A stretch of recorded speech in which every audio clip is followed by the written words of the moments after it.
बिस्मिल्लाहिर्रहमानिर्रहीम। अस्सलाम वालेकुम व्यूवर्स। पैन में 4 चम्मच चीनी डालें और फिर इसका कमाल देखें। चाय कड़क क्यों नहीं बनती और कौन सी चीज़ कब ऐड करनी है सब बताऊंगी। कौन सी ऐसी गलतियां हैं जो आप चाय बनाते वक्त करते हैं और आपकी चाय का रंग और जायका बिल्कुल भी प्रॉपर नहीं होता। वीडियो को बिल्कुल भी स्किप मत कीजिएगा।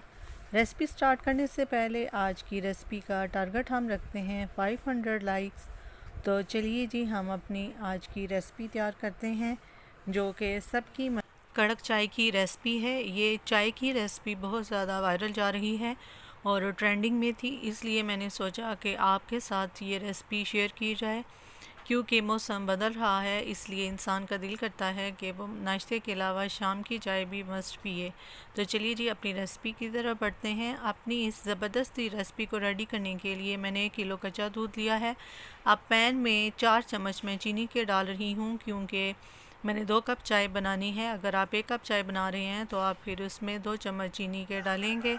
और अब हम इसको कैरामलाइज़ करेंगे, वो भी हल्की आंच पर। आपने आंच को बिल्कुल भी तेज़ नहीं करना। साथ ही मैंने 1 टेबलस्पून इसमें पत्ती के डाल दिए हैं, क्योंकि मैं ज़रा कड़क चाय पीती हूँ। आप 1 टीस्पून भी पत्ती डाल सकते हैं अगर आप ज़्यादा कड़क चाय पसंद नहीं करते। अब हमने इसको लो फ्लेम पे कैरामलाइज़ करना है। आप देखिएगा इसका टेक्सचर कितना फ्लफ़ी और कितना क्रीमी हो जाएगा और आपको ऐसा फ़ील होगा कि जैसे आपने कॉफ़ी बीट की हुई हो। ये देखिए, हमने चीनी और पत्ती एक साथ डाल दी है, इसलिए ये आहिस्ता आहिस्ता कैरामलाइज़ हो रही है। पानी का इस्तेमाल इस स्टेज पे हमने बिल्कुल भी नहीं करना। अगर आप सिर्फ चीनी डालते तो आपको पता है कि वो बहुत जल्दी मेल्ट हो जाती है, लेकिन हमने चीनी और पत्ती एक साथ डाली है और हम हल्की आंच पर इसको कैरामलाइज़ करेंगे। ये देखिए आहिस्ता आहिस्ता मेल्ट हो रही है और इसका हल्का गोल्डन कलर हो रहा है। आपने बिल्कुल भी आंच तेज़ नहीं करनी, वरना आपका कैरामल जो है वो जल जाएगा और चाय का टेस्ट भी आपका ख़राब हो सकता है। जैसे ही हमारी चीनी मुकम्मल तौर पर मेल्ट हो जाएगी और इसका कलर हल्का गोल्डन हो जाएगा, तो हम इसमें चंद और चीज़ें भी ऐड करेंगे जो कि हमारी चाय की खुशबू और जायके में मज़ीद इजाफ़ा करेंगे। ये देखिए इसका टेक्सचर कितना क्रीमी और कितना फ्लफ़ी हो गया है। यकीनन आपका भी दिल कर रहा होगा कि जल्दी से हम ऐसी ही चाय रेडी करें और उसको पी लें।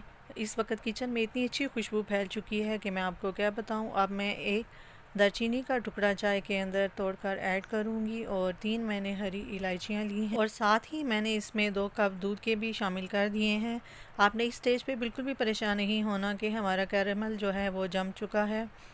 दूध अब मैं 1 और कप इसमें ऐड कर रही हूँ। ये आहिस्ता आहिस्ता हमारा जो कैरेमल है वो इसमें मेल्ट हो जाएगा और दूध के अंदर शामिल हो जाएगा। अब हमने अपनी चाय को अच्छे तरीके से फेंटना है। आपने 5 से 10 मिनट के लिए इसको फेंटना है, जब तक कि इसका कलर चेंज ना हो जाए।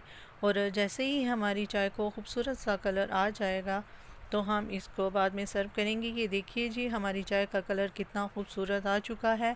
और जितना आप ज़्यादा इसको फेंटेंगे उतनी ही ज़्यादा ये फ्लफ़ी बनेगी। स्टेज पे खूबसूरत सा कमेंट तो बनता ही है, साथ ही आप बेल आइकन को भी प्रेस कर दीजिए ताकि आपको मेरी तमाम आने वाली वीडियोस के नोटिफिकेशन मिलते रहें जी। तो अब चाय हमारी रेडी हो चुकी है। अब अपने सर्विंग कप्स में इसको निकाल लेंगे। गर्मा गर्म चाय इतनी खुशबू वाली कि पूरे किचन में इसकी खुशबू फैल गई है।